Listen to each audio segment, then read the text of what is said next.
Actually, like our industry as well, communication tends to be like the biggest downfall of a lot of sales professionals. They just spent a lot of money. They're starting to feel nervous. We've addressed that. That is one of the biggest pain points for clients. What is one thing about your industry or one thing about your day-to-day travels that if you could grab somebody square by the shoulders and say, if you needed to understand this one thing?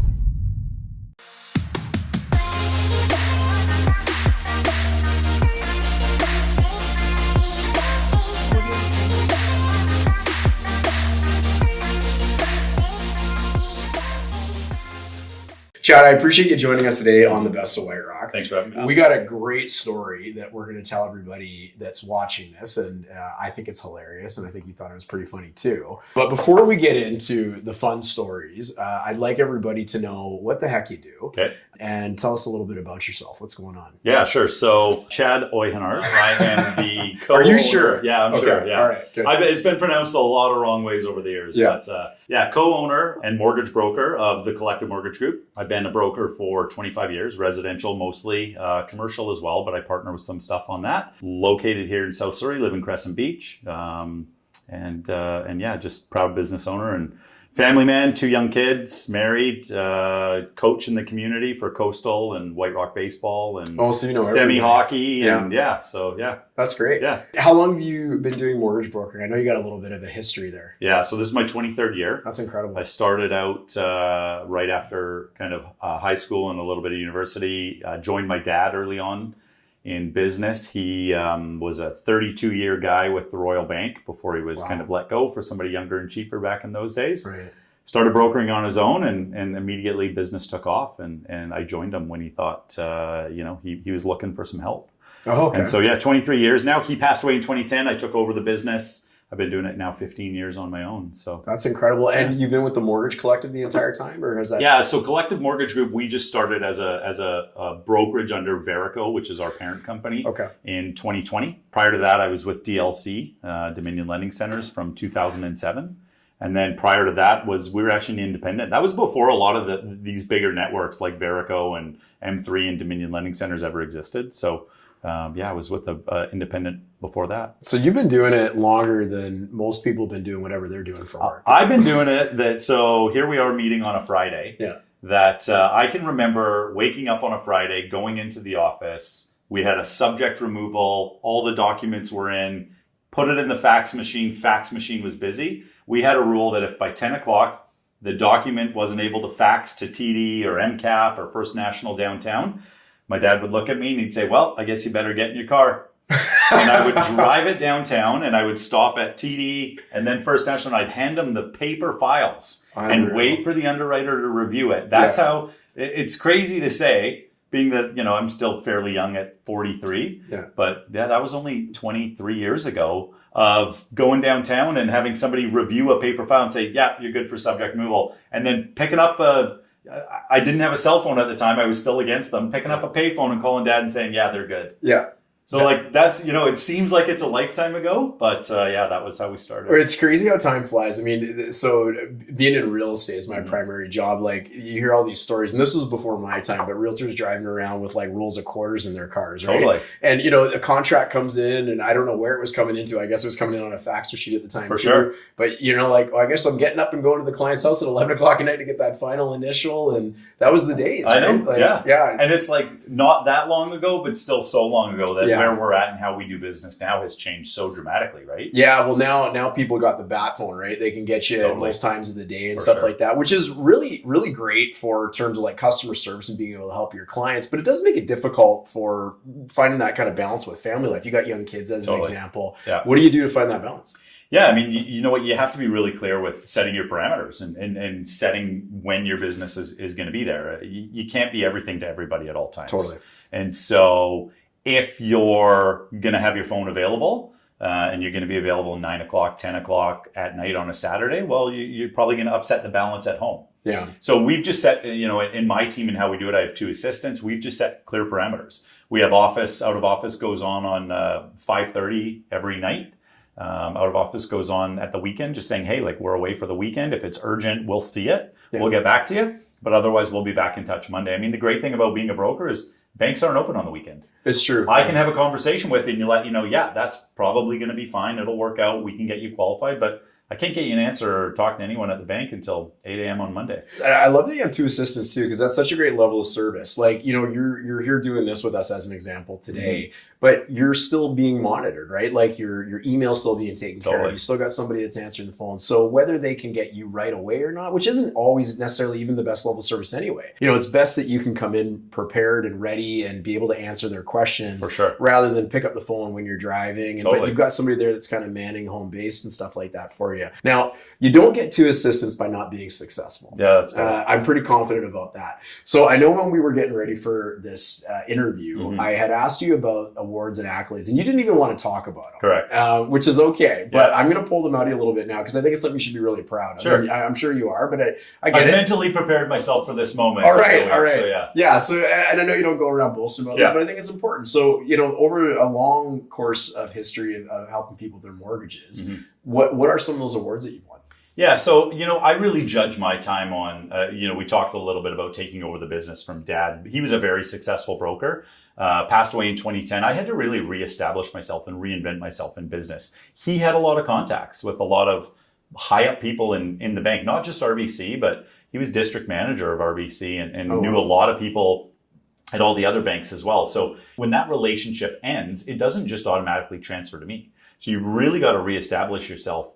Since 2010, I've been a top 75 broker in Canada since 2016. Wow. So it's been a long time. That's something that, I'm really proud of. We work towards really hard. You don't get that by, not servicing the client very well and not doing a good job on communication and follow up. And I think being able to provide expertise to clients. But yeah, I've been a top 25 broker in Canada since 2016. Previously with DLC was always in the top 50. They used to do those awards monthly. Just that, Verico now has their own awards. They call it President's Club, which is the top kind of 1% within Verico. And I've hit that every year that we've been there since 2020. So yeah, so mainly just some good volume awards and just, I think, a reflection of not necessarily, I always like to tell my brokers, because we have a team of brokers at the Collective Mortgage Group. There's 14 other brokers.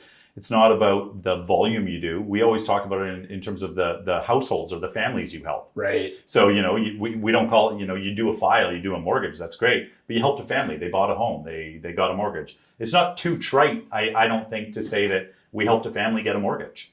So we look at it more in terms of like how many families were helped, not how many files did you do. That's phenomenal too, because you don't do that kind of business by spreadsheets and whatnot. Like you do that business by helping people and growing a name and recognition for yourself, which is exactly how we came to have you on here.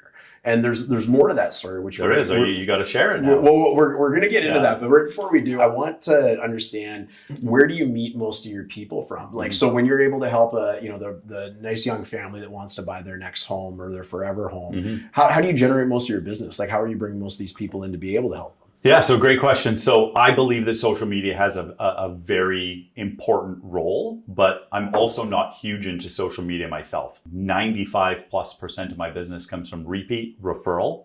Amazing. I do deal with a few realtors, such as yourself. We've done some nice deals together over the years. But yeah, repeat referral of past clients, current clients. You do a good job in servicing, and you know this in a service-based industry, but people want to refer your name and want to pass you your name along to their friends and their family when they've had a good experience. So we try to really hone in on that experience and what that process and procedure looks like. We try to educate. We're very communicative. And so that business comes along naturally, just in terms of people wanting to say, I know a good mortgage broker who's going to take care of you because I've done the experience myself. Yeah, well, I love that. And like the fact that you've built that over repeat referral, like, yeah, social media is great for like getting your name out there and stuff like that. But like when those people are bending over backwards to say, I got this guy, Chad, and he's like so good and he's going to do everything right for you and you can trust him and all that sort of thing. I mean, that's not only worth its weight in gold, but what a great way to run a business. Totally. Right? These people are calling you. You've got that already ingrained trust and you can have a much more comfortable conversation with them. That warm referral, right? Yeah. Yeah, you got it. It's something that when that warm referral comes in, immediately you pick up the phone, you don't have to sell. Right. And one of the things about what you do and what we do, it is ultimately a sales job. But when you can sell from the standpoint of they've already been given your name and trust from somebody who they trust, it makes that whole first part of the conversation a lot easier. Right. Because now you don't have to try to win them over. Right. And you can just say, hey, how can I help? Yeah. What are you looking to do? And then they'll learn that the trust and the expertise you have in now how you're talking to them and what you're sharing and saying, yeah, here's what we can do. I've seen this before. We know how to do this. We can help out. One of the things you said in our pre-call too, which I thought was great, is about communication. And just, we work with mortgage professionals all the time, and actually, like our industry as well, communication tends to be like the biggest downfall of a lot of sales professionals, is because people just are unsure what's happening behind the scenes, and they want a path to help them be successful. They want to know what's going on. And even though they've got full trust in you or the person that they've hired, when we're not communicating with them, you start to lose little pieces of that trust because they're wondering what is happening behind the scenes. You told me something that I actually thought was relatively unique to your business. And we have had the good fortune of working together a few times, many times, I think. And you've pulled a lot of deals out of the fire for us too, which I really appreciated. So, you're phenomenal at what you do, and I can speak firsthand. But you did mention something about the communication that I found unique. Do you want to touch on that? Sure. Yeah. It's mainly the process, right? And so we've, having done this for as long as I have, and I assume, you're going to know this in your business as well, is you find pain points. What are the pain points for the client? Well, early on in that process, they just bought a house with you, and they've got subject removal in 7 or 10 days, meaning they've got to get their financing in order, their inspection, they're getting all their documents. It's a nervous time. They've got a lot to do. There's a lot of pressure. They just spent a lot of money. They're starting to feel nervous. We've addressed that is one of the biggest pain points for clients. And when they go 2 and 3 days without hearing from somebody, they start to wonder, is everything okay? Is my financing falling through? Am I going to hear from this guy? We've only got 4 days left. What's going on? Right. So between that process, we touch base with the client every single day. And it's sometimes just as simple as an email at the end of the day saying, hey, we sent your file in yesterday to the lender. As you know, volumes are a little bit high. They've told us they'll review it tomorrow.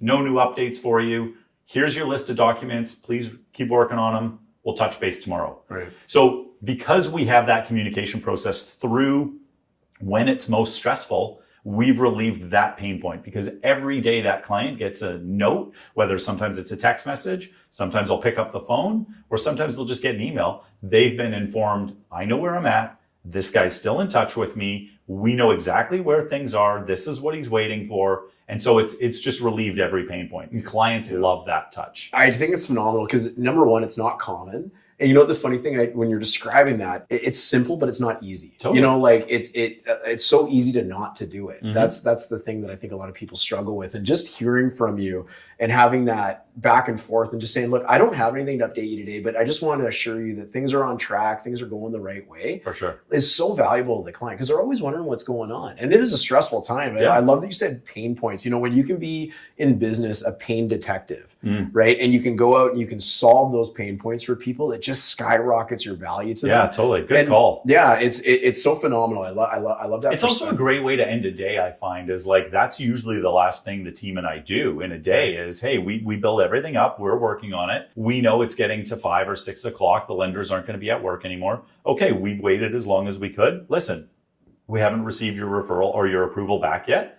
We'll follow up in the morning. It's going to come back tomorrow. You're all good. Have a great night. Yeah. So it's a great way then for us to end the day, because now we've had those kind of exit conversations for the day. Yeah. So yeah. I love that. So, you're highly reviewed. I mean, you're on the best of White Rock here. I mean, this is the tops. This is where it is. It's literally, there's no other company called the best. This is the plaque I'll put on my wall. That's right. Yeah, no accolades, but this is what I want. What do you hear frequently when you help people? What's if I was to go on your Google reviews, I don't know if you do, everyone's got different things they do, but if I went to go on your Google reviews, or I asked your last 50 clients, what was the number one thing that you appreciated about working with Chad? What would they tell me? Yeah, sure. I think and we do lots of Google reviews. So, Google Chad Oyhenart. Yeah. Good luck spelling it. But we'll make sure it's at the bottom of the video. You'll figure it out. I think the number one piece you'll see, I would think, because I read all the reviews and respond to them all.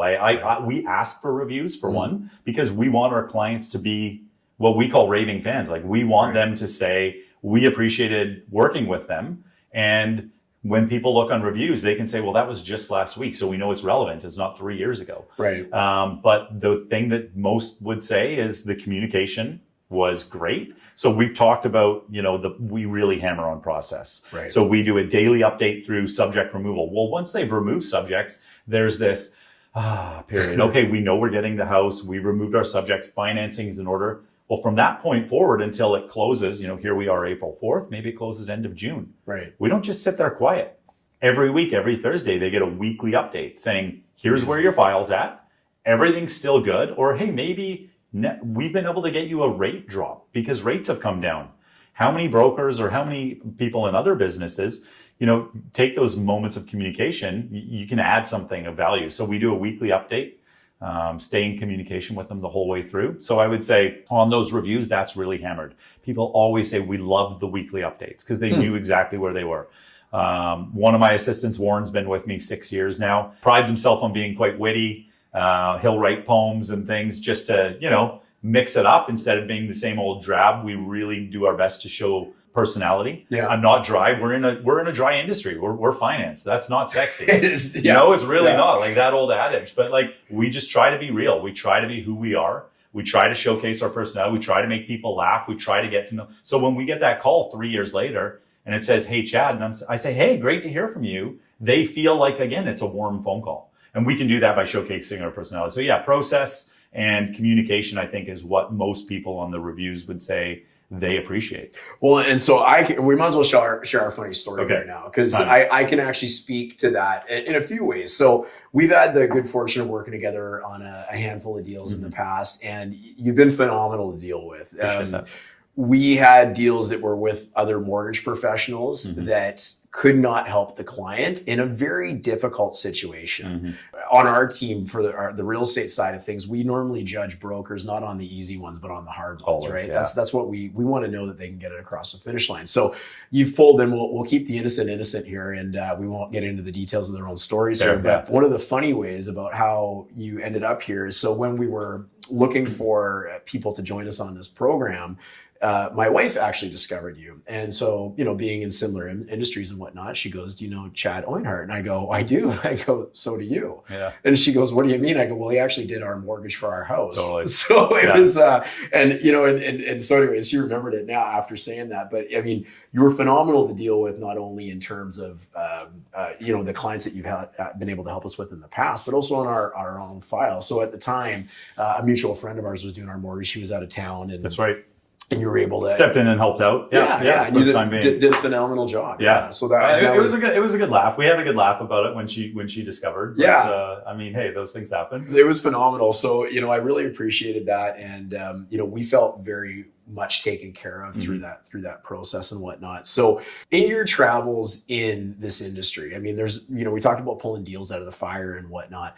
Do you have anything that kind of sits with you in terms of, this was, a story that I was really proud of, or something that happened where you're like, I was so happy to be a part of that because I really had an opportunity to impact this family or this person and help them out?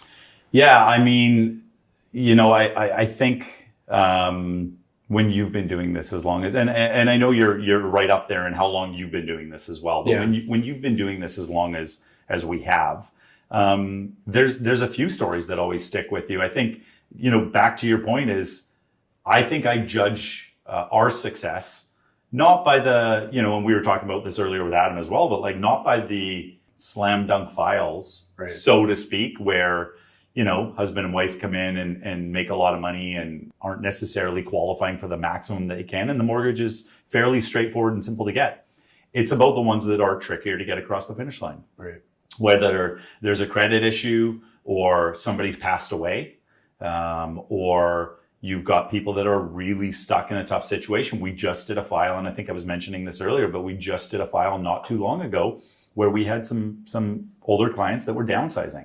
Both retired, don't have a ton of assets sitting in the bank, both have some small pensions, but selling a home for 2.3 million, buying a home for 1.3, haven't been able to sell their home. Wow. How are they going to come up with 1.3 million? Gone are the days, so to speak, mostly of just going to the bank and the bank saying, yeah, no problem, we'll give you the 1.3 million. There's just been too many mortgage regulatory changes over the years where there's now a focus on income in order to qualify for a mortgage from the major market lenders and the big five banks. Yeah. And so they even approached their bank. as most people would agree right now, banking relationships just aren't what they used to be back in the 80s. And if you talk to that older generation, they used to walk into the bank and give a handshake and promise to pay their mortgage and they would get it. Yeah. Those days are gone. They don't recognize anyone at the bank. The bank doesn't know them from a number for the most part. And so getting those people financing was very, very challenging. Right. So, we judge our success on being able to come through in situations that a lot of other people can't. And I think that's just a kind of a testament to our experience. Been doing this 23 years. We do a lot of volume. When you do a lot of volume, you see tricky files. Right. It's just the way that it is. Yeah. And so, we put our creativity hat on. We call all our lender partners, which is a lot, and we find a way to get it done. And so, without getting into too much of the details of that situation, we were able to get the clients into a really good situation where they were able to buy the home on a non-income qualified product and able to help them. And so, we see, I don't want to say a lot of those, but we come across tricky files from time to time for whatever the reason is. We really pride ourselves on being creative thinkers. Yeah. Coming out with a way of, outside the box and how to get this done for people and how to make it work and get them into home ownership. Well, and I know you're very successful at doing that. I think one of the important pieces about that whole thing too is like, you're also at that time, you're managing a lot of emotions on people. Like it's a big deal. Like we encounter this all the time too. It's not just spreadsheets and numbers. I mean, they are on this roller coaster of, am I going to get the property that I'm in love with? And are we going to be able to get it done on time? And are we going to be able to satisfy our conditions? And is the bank going to find, our file okay? For sure. And they are just going through every emotion. They're not sleeping and they act in emotion sometimes as anybody would, totally. Right? And it's such a stressful time for them. So to be financing or real estate is actually second part of the job, right? It is. And that is because that's really what it is. It's a lot of people, it's the biggest purchase they've ever made. Yeah. Or a lot of people that come in with tricky situations of, we've already bought, we haven't sold. Are we going to lose our deposit? Are we going to lose our house? What's going to happen?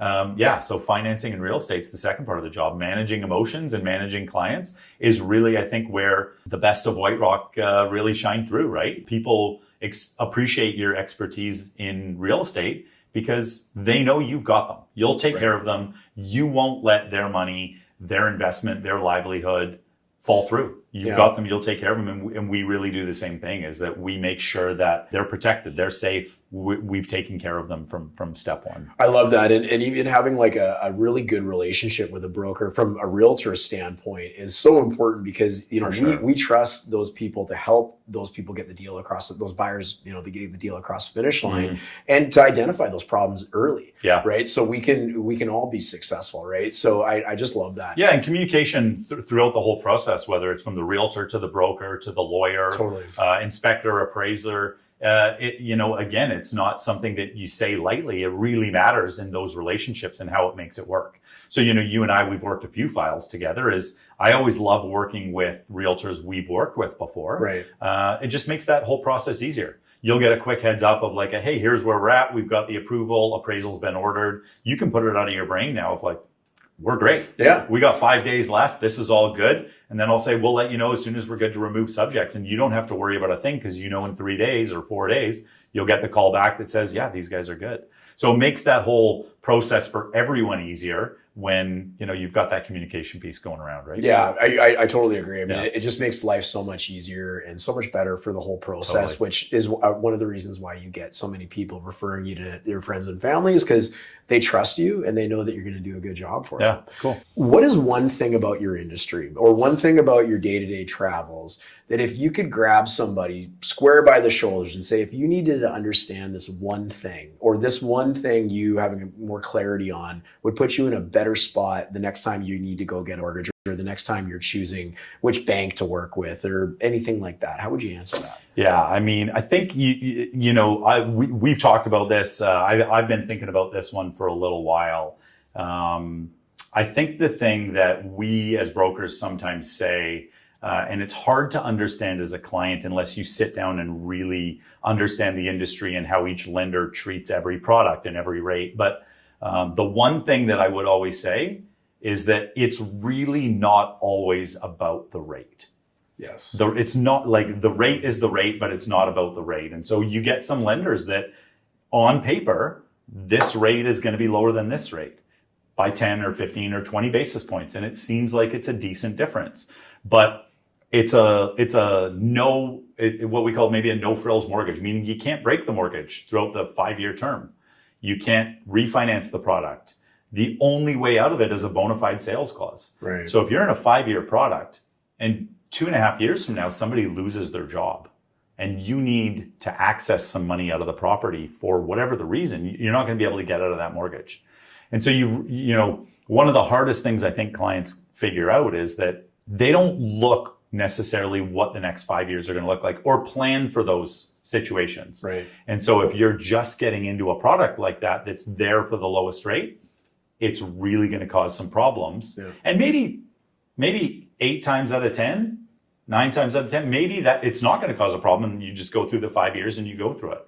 But you've got to look at the situation as a whole of, is this going to benefit me if I can't get out of it? Yeah. Or what if we are wanting to redo the roof or do a renovation? We've talked about it. We just bought our house, but in a couple of years, we are going to want to. So not every product is going to be meant for every client. And it's not just about the rate. Things like prepayment penalties matter. Fixed rates with big banks, when rates drop, become very onerous. Right. On average, 3 to 5 times as high as, maybe what a variable rate penalty would be. So we've got to look at things. How long have you been in the house? When are you looking to sell? Have you talked to Darren? If you guys your mortgage is up for renewal and you're maybe looking at selling in the next year or two, why are we going with a 5-year fixed product? It doesn't necessarily make sense just because the rate's the lowest. So there's so much more that goes into it than just rate. And it's one of the things we talk to every client about. And it is what I want to grab people by the shoulders and say, don't worry about the rate. We've got to figure out what the situation looks like. We've got to look at it holistically, because my job for you is making sure you're in the best product. And sometimes that does mean the lowest rate, but let's just make sure we've looked at everything else and we've talked about it so that we know you're good with this lowest rate product. Yeah. Or maybe that doesn't work and here's why. Nobody thinks they're going to be a statistic, right? Totally. So they say, I get it, but nothing's going to happen in my life for the next 5 years. And being we're getting a little bit out of this age group now too. But when we had all the people that were buying their first condo and selling that condo to get into the townhouse and whatnot, they weren't even lasting 5 years in those things. You have family, you end up meeting somebody, you get a job transfer to Calgary, who knows, right? There's all these things. Well, here's the stat, right? So I think the stat is 68% of all mortgages are broken at 3.6 years. Yeah. 90+% of mortgages are a 5-year term. Wow. So that doesn't add up. Right. So 70% of people are breaking their 5-year mortgage at 3.6 years. So that means 70% of people are paying a penalty. That's where you get into trouble, is if you've got a fixed rate, what's that penalty looking like? Yeah. If so this is just where, planning things out matters. I know that's for us, one thing that we always try and get across to people as well is it's not just the rate, and it's so hard for them to understand. Yeah. It's so hard for them to understand. But you don't want to be that statistic. There's a reason why banks make massive amounts of money. So true. There's a reason why their stock prices, do what they do. It's because they're not in the business of losing money anyways. Totally. Let's just say that. Yeah. Right. So I love that advice. And so for $10 a month, if your rate's going to be slightly higher versus, 20 grand on a penalty, which again, those aren't just huge numbers we're throwing out. We've seen that, especially over those COVID years where rates were higher before you hit this black swan event like COVID. Yeah. Rates dropped to 1% and 2%. People wanted to break their fixed rate mortgages. They were coming in. We were seeing some mortgage penalties in 40, 50, 60. The highest penalty I ever saw was $82,000.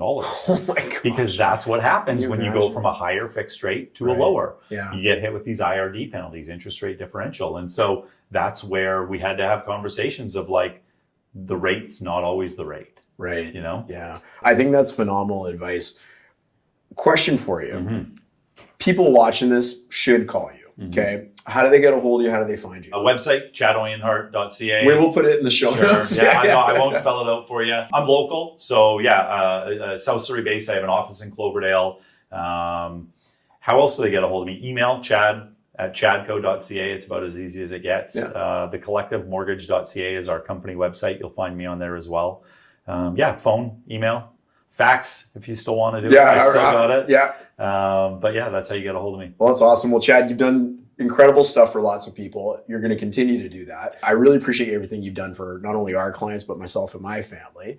But you're on the best of White Rock because we truly believe you are one of the best in White Rock. Yeah, this is great. Well, thanks for having me. We're excited to have I you. appreciate the opportunity to be in here, and this is a great endeavor you're doing. And I think it's awesome to showcase good people in the community who are just, good people, good business owners through and through, and want to make the community better. So it's great. Well, it's good. I agree with you. Otherwise, yeah.